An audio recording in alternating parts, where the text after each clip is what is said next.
Static के कुछ महत्वपूर्ण प्रश्नों के बारे में अध्ययन करेंगे। सांख्यिकी विषय पर सबसे पहला व्याख्यान हरमन कॉर्निंग ने हेल्मस्टील यूनिवर्सिटी में दिया था। अरेखीय निरूपण 4 प्रकार के होते हैं। एक विमीय अरेखीय, द्विविमीय अरेखीय, त्रिविमीय अरेखीय और चित्रीय अरेखीय। तो एक विमीय अरेखीय से वन डायमेंशनल डायग्राम, इसमें इन चित्रों में सर्वाधिक प्रयोग में आने वाले चित्र बार डायग्राम, जो कि साधारणतः दंड आरेख यानी सिंपल बार, संयुक्त दंड यानी मल्टीपल या कंपाउंड बार डायग्राम, अंतर्विभक्त दंड आरेख यानी सब डिविड बार डायग्राम एवं 100% दंड आरेखीय यानी 100% बार द्विविमीय आरेखीय। इन चित्रों में आंकड़ों को लंबाई के स्थान पर क्षेत्रफल द्वारा दिखाया जाता है। उदाहरण के लिए आयत, आरेख, वर्ग, वृत्त चित्र। त्रिविमीय आरेख, इन चित्रों में संपूर्ण राशियों के परिणाम को चित्र के आयतन द्वारा दिखाया जाता है। उदाहरण के लिए आयतन एवं घन चित्र। चित्रीय आरेख, विज्ञापन कार्य के लिए अधिकतर इनका प्रयोग किया जाता है।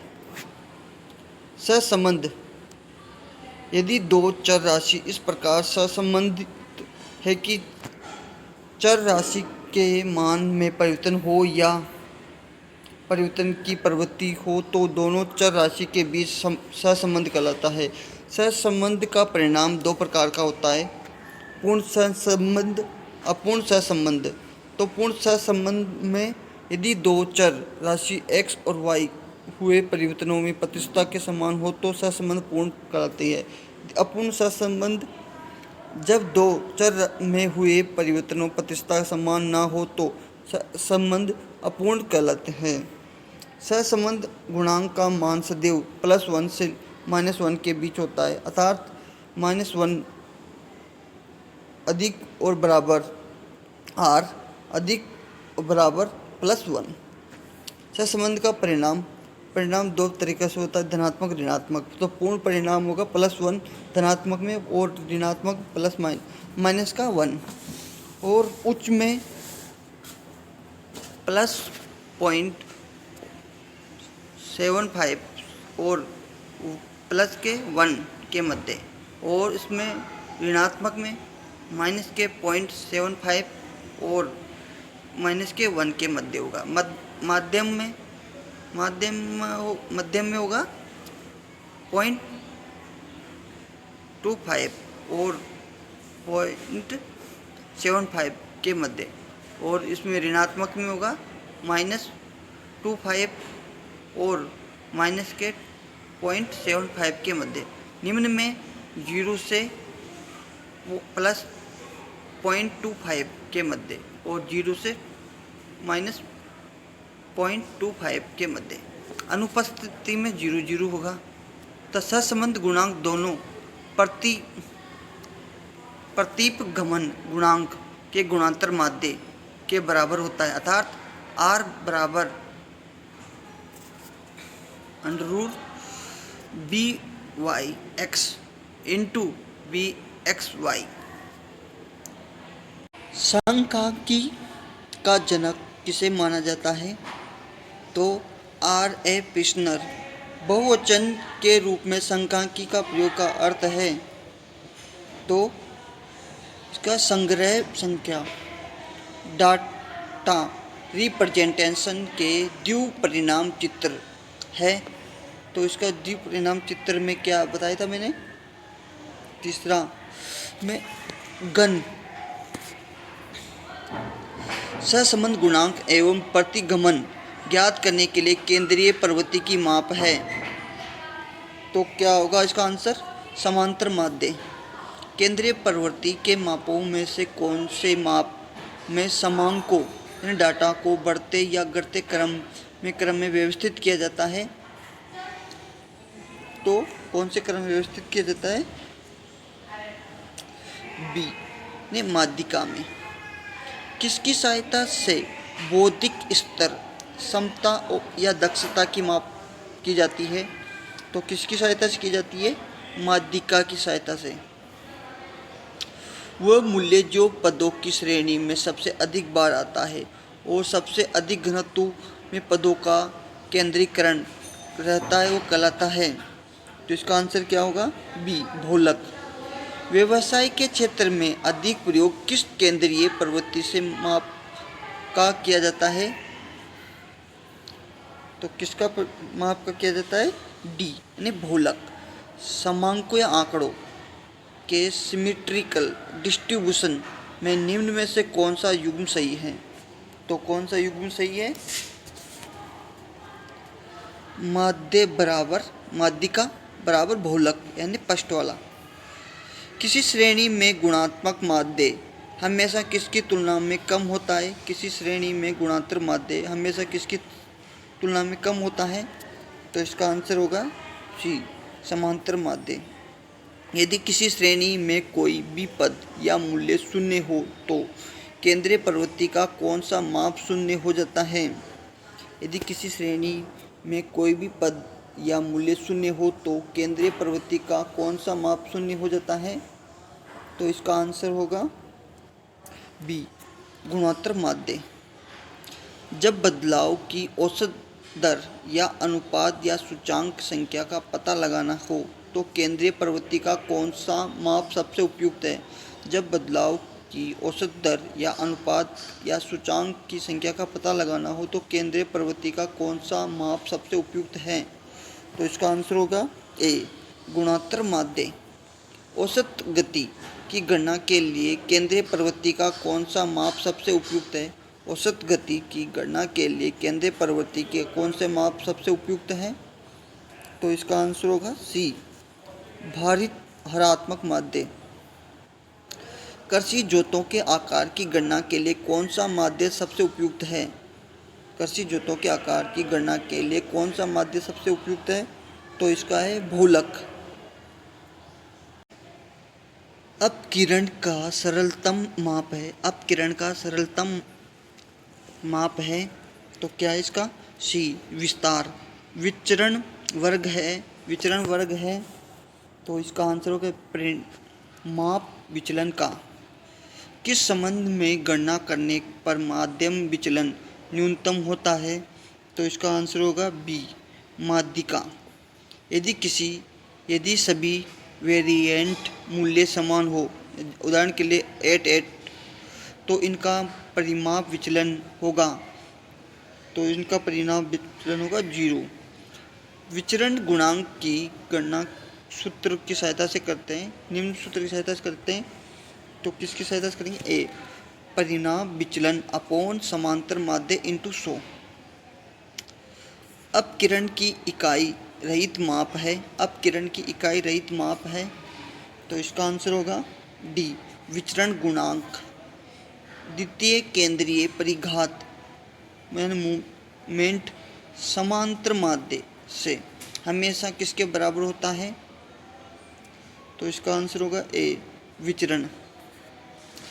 प्रथम केंद्रीय परिघात यानी म्यू फर्स्ट हमेशा होता है तो इसका आंसर होगा ए, 0। जब एक आवर्ती वितरण माध्यम से सिमेट्रिकल ना हो तो उसे क्या कहते हैं? तो इसका आंसर होगा सी, विषमत। कर्व जो बहुत अधिक नुकीला हो तथा उनके बीटा का मान 3 से अधिक हो तो क्या कहलाता है? तो इसका आंसर होगा बी, लेप्टोक्यूरेटिक। जब आंकड़ों का वितरण सतत श्रेणी की दशा में हो तो कौन सा वितरण लागू होता है? तो इसका आंसर होगा ए, साधारण वितरण। साधारण वितरण किसकी देन है? तो इसका आंसर होगा डी, डेमोवेरे। बाइनोमियल वितरण बहुत ही उपयोगी होता है जब आंकड़े होते हैं तो इसका आंसर होगा बी, खंडित। बाइनोमियल वितरण का माध्यम है तो इसका आंसर होगा A, n p, small n p. साधारण वितरण का माध्यम से प्रथम और द्वितीय परिघात होता है, तो इसका परिघात होगा 0, यानी फर्स्ट। ए नॉर्मल डिस्ट्रीब्यूशन के B1 और B2 कंस्टेंट क्रमश से होते हैं, तो इसका होता है, इसका आंसर होगा ए 0 और 3।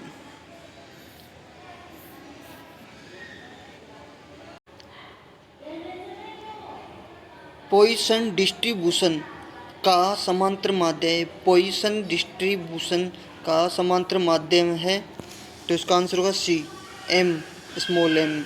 समांतर माध्य व विचरण हमेशा खालिस्तान में समान होते हैं। समांतर माध्य एवं विचरण हमेशा खालिस्तान में समान होते हैं, तो इसका आंसर होगा बी पॉइसन डिस्ट्रीब्यूशन। बिना अंतर की परिकल्पना क्या कहलाती है? बिना अंतर की परिकल्पना क्या कहलाती है? तो इसका आंसर होगा बी शून्य परिकल्पना।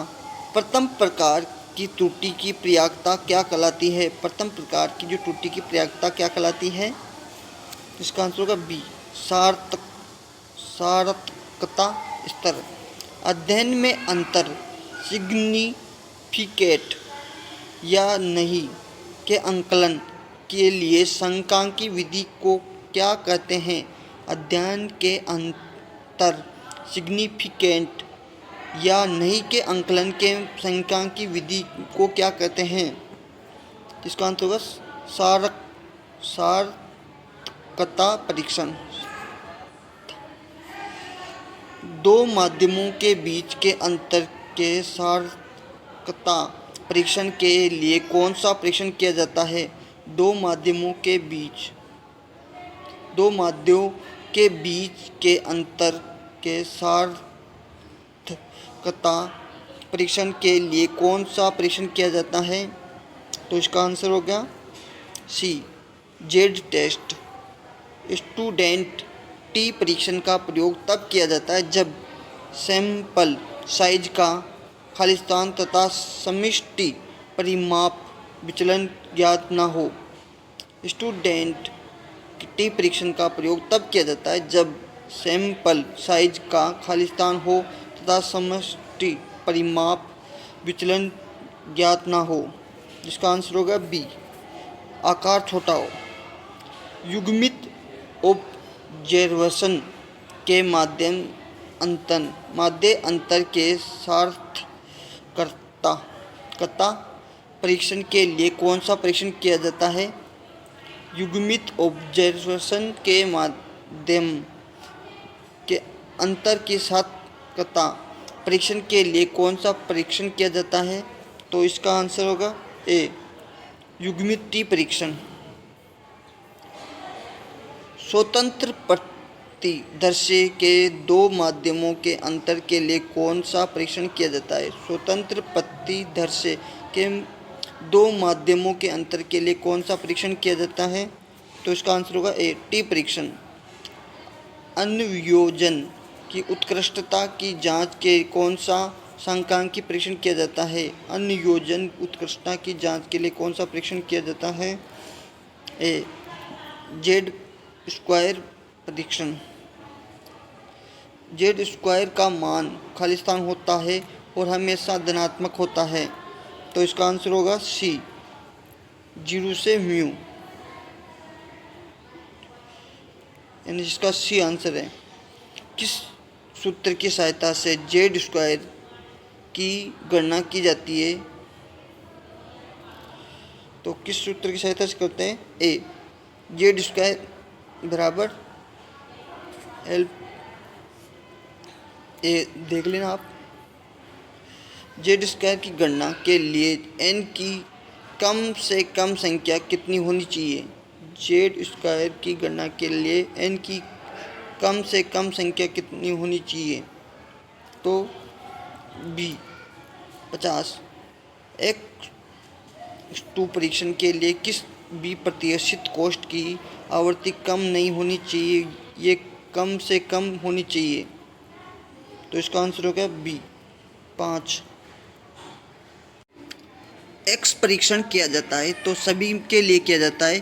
गुणों की स्वतंत्रता की जांच के लिए, आनुवंशिक समस्याओं और सर्ववर्त का पता लगाने के लिए, किसी अनुपात की प्रत्याशों की जांच के लिए। सहसंबंध गुणांक के परिमाणात्मक के लिए कौन सा परीक्षण किया जाता है? तो इसके लिए आंसर होगा बी, टी परीक्षण। सहसंबंध गुणांक का विस्तार खाली स्थान के बीच पाया जाता है, तो इसका आंसर होगा ए, -1 से लेकर +1। प्रतिगमन गुणांक के प्रमाणिकता के लिए कौन सा परीक्षण किया जाता है? तो प्रतिगमन गुणांक के प्रमाणिकता के लिए कौन सा परीक्षण किया जाता है? तो डी, जेड परीक्षण और टी परीक्षण। निश्चयन गुणांक का वर्ग है, निश्चयन गुणांक का वर्ग है, तो इसका आंसर होगा ए, सहसंबंध गुणांक। बहुगुणी सहसंबंध गुणांक के विस्तार का मान के बीच होता है, हो ए, 0 से लेकर +1। बहुगुणी सहसंबंध की सार्थकता के लिए कौन सा परीक्षण किया जाता है? तो इसके लिए कौन सा परीक्षण किया जाता है? बी, ए परीक्षण। प्रयोग में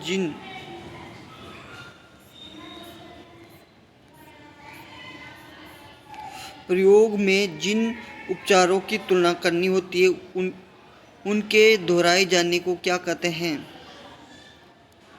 तो उनके दोहराए जाने को क्या कहते हैं? बी, पुनरावृत्ति।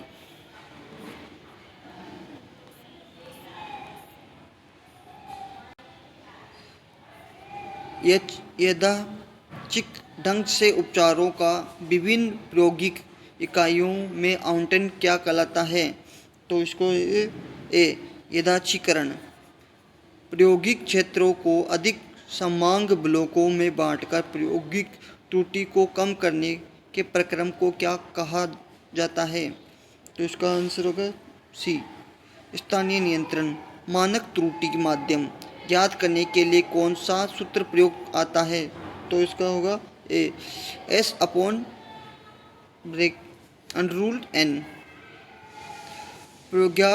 प्रयोगार्थ अभिकल्पना में कौन से मूल सिद्धांत हैं? तो इसका है डी, यादृच्छिकरण भी है, पुनरावृत्ति भी है, स्थानीय नियंत्रण भी है, उपयोग सभी है। पूर्णतया यादृच्छिकृत अभिकल्पना का प्रयोग किया जाता है जब प्रायोगिक सामग्री हो, तो इसका ए आंसर, सीमित एवं समांग। कौन सी अभिकल्पना के लिए स्थानीय नियंत्रण का प्रयोग नहीं लेते हैं? तो इसमें बी, पूर्णतः यादृच्छिकृत अभिकल्पना। फील्ड में जब उभरता ग्रेडिएंट एक ही दिशा में जाता हो तो कौन सी अभिकल्पना उपयुक्त होती है या होगी? तो इसके लिए है सी, यानी RBD। फील्ड में जब उभरता ग्रेडिंग दो दिशाओं में जाता हो तो कौन सा अभिकल्पना सबसे उपयुक्त होगी? तो इसका आंसर होगा सी, LSD। यादृच्छिकृत ब्लॉक अभिकल्पना में कितने उपचारों का बिना किसी दक्षता में नुकसान के परीक्षण किया जाता है? तो इसका है डी, 20। लैटिन वर्ग अभिकल्पना में कितना उपचारों का परीक्षण किया जा सकता है? तो इसका आंसर है सी, यानी ए और बी दोनों ही है। तो 5 से 8 तक और 5 से 12 तक। जब समान परिशुद्धता के साथ बहुत अधिक उपदानों के विभिन्न स्तरों पर एक साथ प्रयोग करना हो तो कौन सा अभिकल्पना उपयुक्त होगी? तो कौन सी उपयुक्त होगी? D, factorial scheme. जब प्रायोगिक सामग्री बहुत ही कम हो और जीनोटाइप की संख्या बहुत अधिक हो तो कौन सी अभिकल्पना सबसे उपयुक्त होगी? तो इसका आंसर होगा डी, क्या होगा डी आंसर? Augmented design. एक प्रयोग में ए उपचार को अधिक क्षेत्रफल चाहिए और बी उपचार को कम क्षेत्रफल, तो अलग अलग परिशुद्धताओं के साथ चाहिए, तो इस अवस्था में कौन सी अभिकल्पना सबसे उपयुक्त होगी? तो इसके लिए कौन सी अभियुक्त होगी? ए, खंड अभिकल्पना SPD। यादृच्छिकृत ब्लॉग अभिकल्पना में न्यूनतम त्रुटि की स्वतंत्रता की कोटि होनी चाहिए। तो कितनी होनी चाहिए? बी यानी 12। परिसरण विश्लेषण यानी एनुवा की वह सांख्यिकीय परिविधि है जिसके द्वारा समस्त विचरण को विभिन्न फिजिकल साइनेबल कंपोनेंट में विभक्त किया जाता है। यह परिभाषित किसने दी थी, या परिभाषा किसने दी थी? इसका आंसर होगा बी, R.A. फिशनर ने। प्रतीप गमन गुणांक का विस्तार खालिस्तान के बीच होता है। ए म्यू, इसका ए आंसर है। किस में बदलाव के सहसंबंध गुणांक अप्रभावित रहता है? किस में बदलाव के सहसंबंध गुणांक अप्रभावित रहता है? तो इसका आंसर होगा दोनों में, मूल बिंदु में और पैमाने में। किस में बदलाव करने से प्रतीप गमन अनाश्रित रहता है?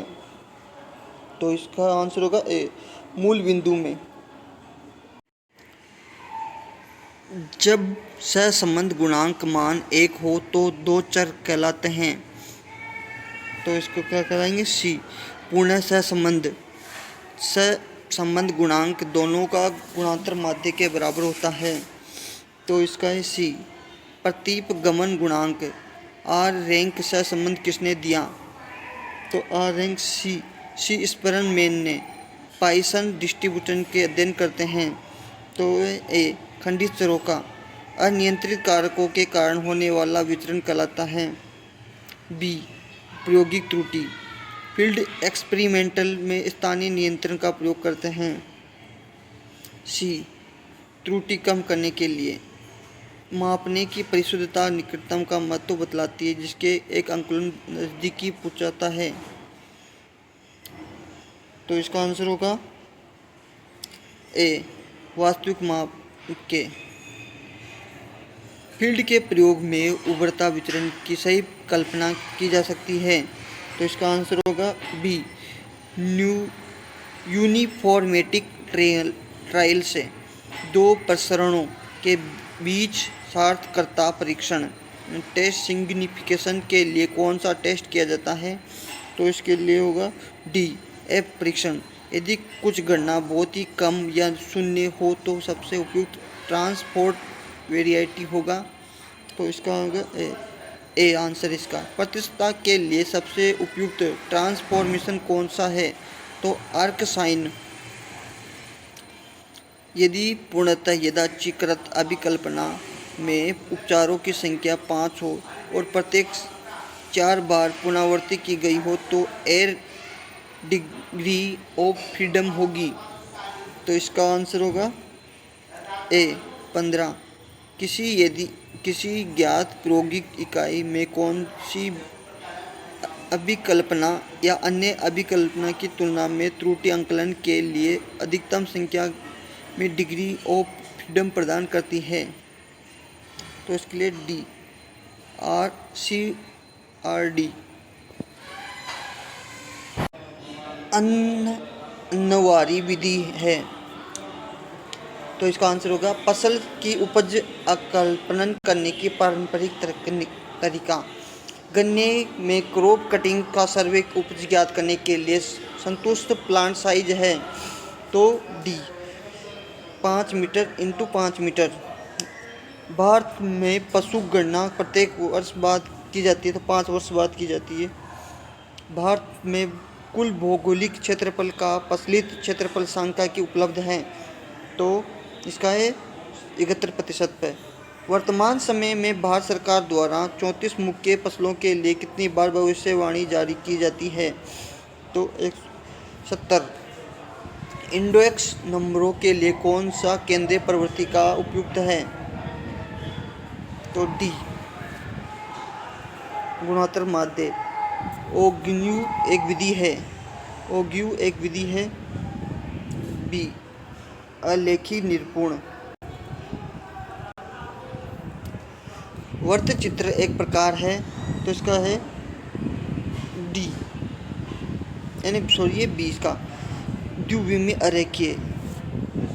गुणों की स्वतंत्रता की जांच एवं उत्कृष्टता की जांच कई वर्ग परीक्षण के द्वारा की जाती है। वो ये शामिल होते हैं, तो ये इसका आंसर होगा बी। नॉन पैरामेट्रिक टेस्ट में दो स्वतंत्र प्रतिदर्शों के लिए कौन सा नॉन पैरामेट्रिक परीक्षण किया जाता है? तो डी मान विटेन यू परीक्षण। ए परिचलन परीक्षण में वैकल्पिक युग्मित ऑफ टेस्ट में दो सहसंबंध प्रतिदर्शन की तुलना में करते हैं, तो इसमें है सी वॉल-कोक्स-जोन रैंक टेस्ट। अनेक स्वतंत्र प्रतिदर्शियों की तुलना में की जाती है। डी स्क्रूसल-वेलिन चिप टेस्ट। ए प्रचल में अनेक सहसंबंधित प्रतिदर्शों का परीक्षण किया जाता है हुआ है, तो इसका आंसर होगा डी दोनों। इसमें क्यूडे टेस्ट और फ्राइडमैन टेस्ट। जब दो वेरिएबल सामान्य रूप से वितरित ना हो तो इस परिस्थिति में हम प्रयोग करते हैं, तो इसका आंसर होगा सी कोटी रैंक सहसंबंध का। कोटी सहसंबंध का परीक्षण किया जाता है, तो 11 इसका है सी टी टेस्ट द्वारा। स्वतंत्र चर एवं आश्रित चर के संबंध की गणना की जाती है, तो इसका आंसर होगा ए संरक्षण गुणांक। प्रयोगों के लिए सर्वश्रेष्ठ प्लांट साइज का निर्धारण किया जाता है, तो इसका होगा सी उपयुक्त दोनों। अधिकतम कर्वेचर विधि से, फायरफील्ड स्मिथ वेरिएशन लॉ से। क्रांतिक अंतर टी टेस्ट का रूप किसका सूत्र है? ए क्रांतिक अंतर टी एस एक प्रयोग में दो कारकों को शामिल करना हो तथा दो कारकों में लंबे खंडों तक आवश्यकता हो तो कौन सी अभिकल्पना उपयुक्त होगी? B drip plant. यदि जुताई की गहराई के 4 स्तरों में को वर्टिकल पट्टी लिया गया हो तो निम्न रिजिम 5 स्तरों में हॉरिजॉन्टल पट्टी लिया गया हो और उनकी 3 बार पुनरावृत्ति की गई हो तो डिग्री ऑफ फ्रीडम फॉर क्या होगी? डी 24। जब बुआई के दिनांक 4 स्तरों में वर्टिकल स्ट्रिप में आवंटित किया गया हो तो सिंचाई के 5 स्तरों को हॉरिजॉन्टल स्ट्रिप के लिया गया हो तो वर्टिकल और स्ट्रिप इंटरचेंज 4 स्तरों में यादृच्छिक ढंग से आवंटित किया गया हो तो इन की 3 बार पुनरावृत्ति की गई हो तो in degree of freedom air क्या होगी? तो स्ट्रीम स्प्लिट डिजाइन, तो ये होगी बी 120। मानक विचलन के वर्गों को क्या कहा जाता है? तो इसका आंसर है ए विचरण। एक वक्र के थिकनेस या उतलता की माप को क्या कहा जाता है? तो इसका आंसर है कुकुद्धता। और एक बटन को सममितीय कह सकते हैं यदि इसका मान खालिस्तान समकक्ष समान रूप से बंटित हो, तो इसका आंसर होगा ए माध्यम। Thank you watching my video.